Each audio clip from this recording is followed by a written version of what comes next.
एक बार शिवजी और माता पार्वती भक्तों की श्रद्धा और भक्ति के बारे में बात कर रहे थे। तभी नारद आ पहुंचे और बोले, प्रभु आप तो अंतर्यामी हैं, आपको सबके हृदय की बात पता चल जाती है, पर मैं आपके प्रिय और सच्चे भक्तों के बारे में जानना चाहता हूँ। शिवजी और पार्वती जी नारद की जिज्ञासा पर मुस्कुरा दिए।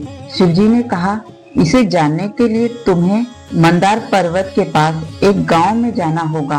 वहां मेरे 3 भक्त रहते हैं। तुम उनकी परीक्षा लो, फिर स्वयं ही समझ जाओगे। उनकी कथा सुन भक्तों के सारे विघ्न दूर हो जाते हैं। नारद उस गांव में पहुंच गए और पता किया तीनों भक्तों के बारे में। पहला भक्त सत्यवान, जो रोज शिवलिंग पर बेलपत्र चढ़ाता था। दूसरा भक्त विद्याधर, हमेशा ओम नमः शिवाय का जप करता था। और तीसरा भक्त चांद, शिव जी के भजन गाया करता था। नारद ने सत्यवान की परीक्षा लेनी शुरू की। एक दिन सुबह सुबह सत्यवान गांव के शिव मंदिर में जब शिव जी की पूजा करने लगा, वह बड़ी श्रद्धा से बेलपत्र चढ़ा रहा था कि तभी एक सांप निकल आया और उसके पैर के पास ऐसा लगा कि अब वो सत्यवान को डस लेगा। सभी लोग जोर जोर से चिल्लाने लगे, सत्यवान को आवाज देने लगे कि भागो वहां से, नहीं तो सांप काट लेगा। पर सत्यवान निडरता से शिव जी की पूजा करता रहा और बेलपत्र चढ़ाता रहा। इधर सांप ने उसके पैर को लपेट लिया। गांव के भक्त बहुत भयभीत होकर चीखने चिल्लाने लगे, पर सत्यवान टस से मस नहीं हुआ और बोला, शिव जी की पूजा अधूरी नहीं छोड़ूंगा।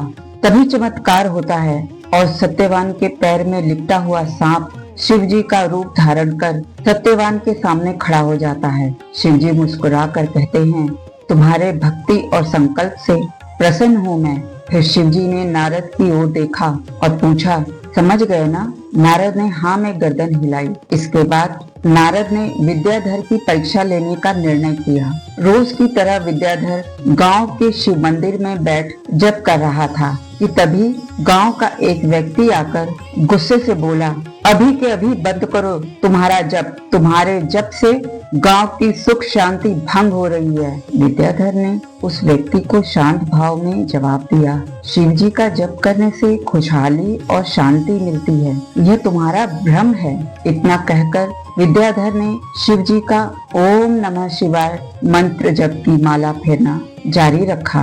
तभी उस आदमी ने शिव जी का रूप ले लिया और शिव जी बोले, विद्याधर मैं तुम्हारी भक्ति और निष्ठा से प्रसन्न हूँ। शिव जी नारद को देख मुस्कुराए, जैसे कह रहे हो गई ना तसल्ली। अब नारद तीसरे भक्त की परीक्षा लेते हैं। एक दिन चांद वीणा बजाकर शिव भजन गा रहा था। तभी एक डाकू ने आकर उसके गले पर भाला रख दिया और बोला, बंद कर अपना भजन, सुना नहीं जा रहा मुझसे, नहीं तो तुझे मार डालूंगा। चांद ने शांत स्वर में कहा, जीवन शिव जी ने दिया है, जब जीवन समाप्त करना होगा कर देंगे, मृत्यु से क्या डरना, मृत्यु अटल सत्य है। उस डाकू ने वीणा तोड़ दी, पर वो अगले ही पल रो पड़ा और अपना भाला चांद की गर्दन से हटाकर फेंक दिया, फिर रोता हुआ चला गया। तभी शिव जी प्रकट हुए और बोले, तुम तीनों ही मेरे लिए प्रिय हो। तुम तीनों का मार्ग अलग है, पर उद्देश्य भक्ति है। मुझे जो भी अपने कर्म से, वाणी से या जैसे भी याद करेगा, मैं उसके हृदय में वास करूंगा। नारद जी ने शिव जी से पूछा, प्रभु इस कथा को सुनकर भक्तों को क्या फल मिलेगा? शिव जी बोले, यह कथा सुनने के बाद भक्तों के सारे विघ्न दूर हो जाएंगे और मन शांत हो जाएगा। कथा का सार यह है कि भारी दुख में या विकट परिस्थिति में भी सच्चा भक्त का विश्वास ईश्वर पर अडिग रहता है। प्रिय दर्शकों, सोमवार को फिर मिलूंगी एक नई कथा के साथ। तब तक के लिए ओम नमः शिवाय।